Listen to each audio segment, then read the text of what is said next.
So we want to look at our faith, our Catholic faith, and be so blessed that we have the one faith that Jesus started. I'm going to read this and then I got this on the internet. These words of the great apostle of the Gentiles show clearly that it is not a matter of difference what faith or religion we profess. Yet in our times, so poor in faith, we often hear the assertion from so-called enlightened men, it is all the same to what religion we belong, we can be saved in any, if we only believe in God and live uprightly. This assertion is impious. Consider, my dear Christian, there is but one God, and this one God has sent only one Redeemer. And this one Redeemer has preached but one doctrine and established but one church. Had God wished that there should be more than one church, then Christ would have founded them. Nay, he would not have preached a new doctrine, established a new Christian church. For the Jews also believed in one God, but Jesus cast aside paganism and Judaism, promulgated a new religion, and founded a new church.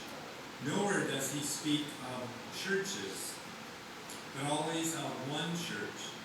He says that we must hear this church, and does not add, and if we will hear not this church, we may hear some other church.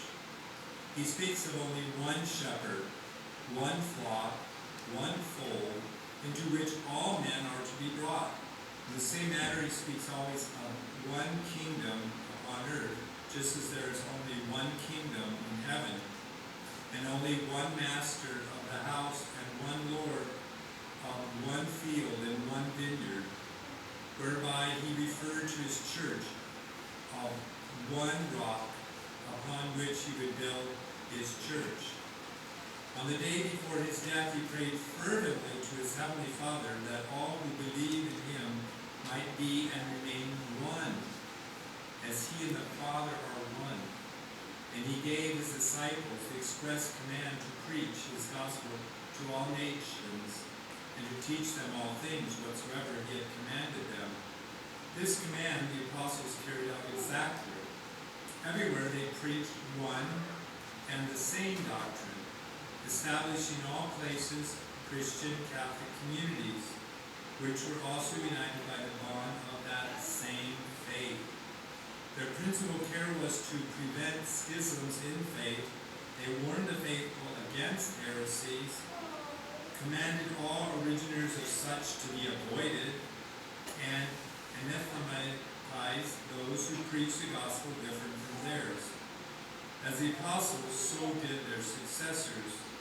All the Holy Fathers speak with burning love of the necessary unity of faith, and deny those all claim to salvation remain knowingly in schism and separation from the true church of Christ. We hear about love and unity, and so it's not only in the church, it's also in the family. When the family is united in love and the same Catholic belief, the family stays close together too. If every family member believes in something different, it's going to be chaos in the family. But if the family really loves God above all things, and really believes that the church teaches all the members of the family, you have a united family, because God unites in love. God unites in truth. And we need close, united families. But the reality is, today it's this kid believes in that, the dad believes in that, the mother believes in that, and we're all divided. We're all messed up. We're not united. We're not happy. We're not all one family, in one God, in one love, in one truth. And when the Pharisees tried to hurt Jesus, they asked, what are the greatest commandments? And he said, love God with all your heart, all your mind, all your soul, all your strength. He's not saying part of it. Okay, you can do a part. can love God with part of your heart, part of your will. And then you can love the world, part of it. You can love the devil with part of it. You can just be divided up. No, it's with your whole, the total being. We love God. And if we love others, we should love our family, then we want to tell them the truth. We want to save them from damnation. So if we really love God, we're not only going to love Him, but He says the second thing is to love those around us, which is so difficult to do. But who can say we love someone and let them go to hell? And this is the great thing that is today. It's like we have compassion for everybody. We love them. Well, they're sinning, but we have compassion.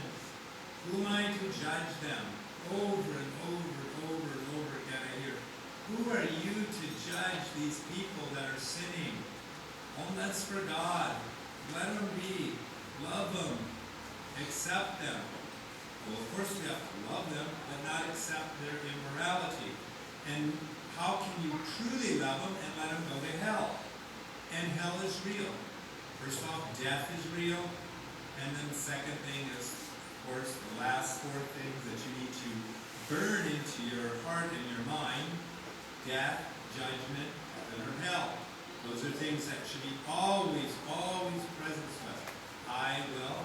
Some one of us might die today. I will die. I will be judged.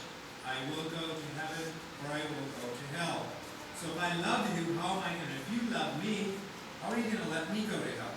So we need one truth, one church. And it's just a terrible tragedy today that there's just 40,000 different Christians that all don't get along. Everyone has different beliefs. And then this week, the Pope said that atheists, if they go by their conscience and they try their best, they are saved. I don't agree with that. I think that if maybe to their own, if they didn't know any better, but then Paul says, no longer is it unknown God, because nature and our human existence proves there's God rationally. Why? Who created this immense universe? It's so complicated in the macro world of billions of stars and planets and so much energy. And then the little micro world, every single cell is so complicated. The more they learn about the most simple cell, the more complicated it is. That's a bunch of baloney that it just is an accident that the most simple cell is so complex. It's not simple. Say the smallest cell. It's not the most simple cell. It's so complicated. Our genes, our chromosomes, all these things are just incredible amount of information. All God put in those little things. And then today we all know this. And the more intelligent they are, the less they believe in God. But it doesn't come from the beauty of nature and from bad religion. Where does atheism come from? It's arrogance that's passed on. I thought, each generation people go through that stage as I did myself. I was agnostic when I was in university. But where did I get the start of that? At university. Descartes says, doubt everything until you start with yourself, then you start seeing what you believe in. It's a virus, a very serious virus, that starts from the Enlightenment, from the 1700s. It even started before, in the Renaissance periods. And that virus, no, there's no God. No, religion and science don't work. This is the constant thing that they're told at school. Religion has been proved wrong by science. And why do most people want to be atheists? There's no rules. You can do whatever you want sexually. There's no rules. Oh, I don't have to hear God. God's rules. I don't have to hear my parents' rules. I don't have to believe in society's rules. I can make my own rules. That, again, what happens?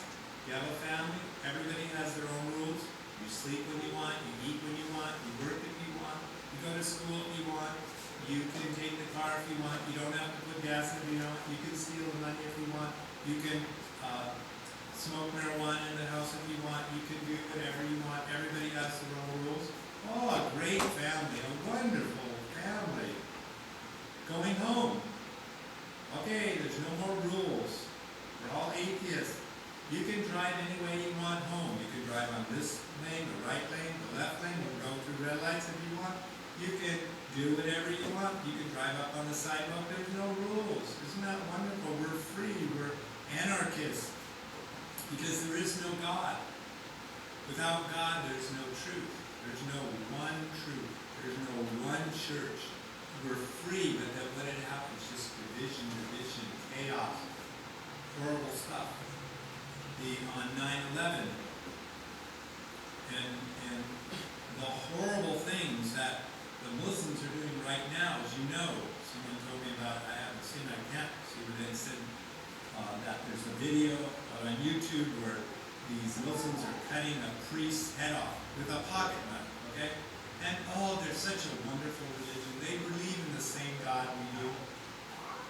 It's so, how can you say it's such a wonderful religion and they're cutting the heads off of a priest with a little pocket knife, burning down the churches, doing all these horrible things? No, there's something wrong with that religion. And then people, good meaning Catholics, go, how dare you judge the Muslims? How dare you judge other people? Look what happened with King Henry VIII and Episcopalian or Anglican faith. Okay? So he can have a male heir to this throne. So he wants to divorce or annul his marriage. And the Vatican says no. Pope says no, you can't. It's a legitimate marriage. Well, he doesn't like that, so he goes, I'll start my own church so I can have my own rules, right? So you think, oh, that's not so bad. A king decides, everybody's imperfect. The king's going to start his own rules. So then, later on, he kills his wives. Then he takes all the assets of the church away. Anyone who doesn't go along with him off of their head or imprisonment or even torture to death. They would drag from four horses on all four parts of the people and have the horses go and they tear them apart. They do horrible things. Well, he decided he wanted his own rules. He's going to make the Church of England. He's now the head of it. Every time there's rebelliousness, it goes on, the chaos, the fighting, the problems, everything. So let's go back to our church. Our church needs to be one church and one belief and, one people, not 40,000 Christian groups. Look at all the little chapels all around here, and they all teach different things. And sad to say, most of the people that go to those churches used to be Catholics. We don't say the truth, we don't teach the truth, we aren't consistent, and then off they go, looking. And many times they'll go because we don't preach the truth. A lot of these places preach, you're going to hell if you don't be good. Oh, finally I found someone who told me I'd go to hell if I don't be good. So off they go to these other churches. And then we go to the family. We want to work on good families. We want to work on love in the family. The family is the cell that builds society.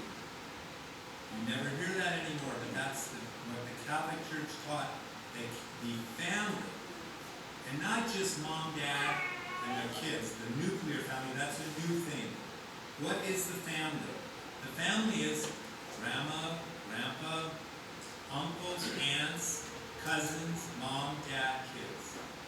The extended family, which it used to be. In Mexico, you still have somewhat of extended family. Here in the United States, you don't even have the nuclear family anymore. Before, at least you had mom, dad, and the kids.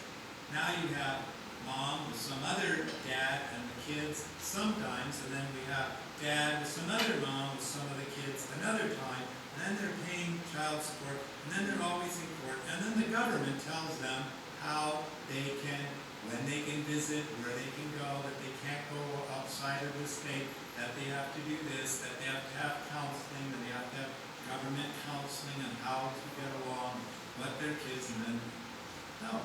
We want one family, united families, our grandparents, our parents, our cousins, our uncles, our aunts, all together in one family. But that takes true love and sacrifice. Just like it takes humility to accept what the Catholic Church teaches in all areas. That's the big thing. It takes a lot of humility. And it also will mean that you'll have to control your desire to be rebellious and sin. So if I want to be a good Catholic, I have to humbly go, okay, the church was right, Jesus started it. The only church Jesus started was the Catholic Church.